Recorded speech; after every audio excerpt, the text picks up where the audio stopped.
We start our countdown with the people's convertible. Giddy up, pony, it's the Ford Mustang. The most evocative, the most romantic, the most inspirational of all American cars. Every time I turn the key, I feel 30 years younger. I just love the way it looks. I mean, it's just a dynamite car. What could be better than a convertible? Free, wild, fast, open-top dream machines. The problem is, they're so damn difficult to make. A car minus the roof has very poor structural integrity, so the chassis has to be strengthened and the body modified, all of which adds a huge premium to the car's cost. As a result, convertibles have usually been the sole preserve of the well-to-do. But the Mustang was different. It was designed alongside the coupe version of the car. When you threw in Ford's powerhouse V8 engine, you ended up with the first cheap, yet fully formed convertible sports car ever made. It is the most complete expression of the American dream, and entirely in accordance with the American dream. It looked magnificent, but it was also cheap. Released in 1964, the Mustang is the fastest-selling and most successful car launch in history. You know, the showrooms were full at midnight, and they couldn't keep up with orders because it was just so successful. And the convertible, I suppose, is the ultimate expression of it.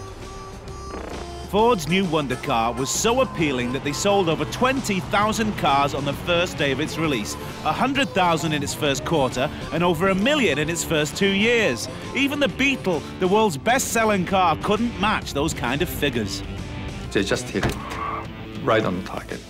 And if that wasn't enough, the customer was then offered more extras than a Chinese massage parlor. All right. It was one of the first cars to offer carpeting as standard equipment. In those days, most new cars had a rubber mat on the floor, and the shifter was on the column. Well, the Mustang had a floor shifter, so it was very sporty. You had bucket seats, and you had carpet everywhere. It was a very exotic car for its time. I mean, it's a pretty simple car, but it was pretty exotic in 1965. Power brakes, power steering, stripes down the side, colour trims, fitted carpets, 3 gears, 4 gears, manual or automatic, straight 6 or V8 engine, trumpet exhaust, deluxe wood grain steering wheel, AM/FM radio, with just one speaker, upgraded seats, courtesy lights and a tissue holder. When you hit the pedal, the thing bucked like a horse.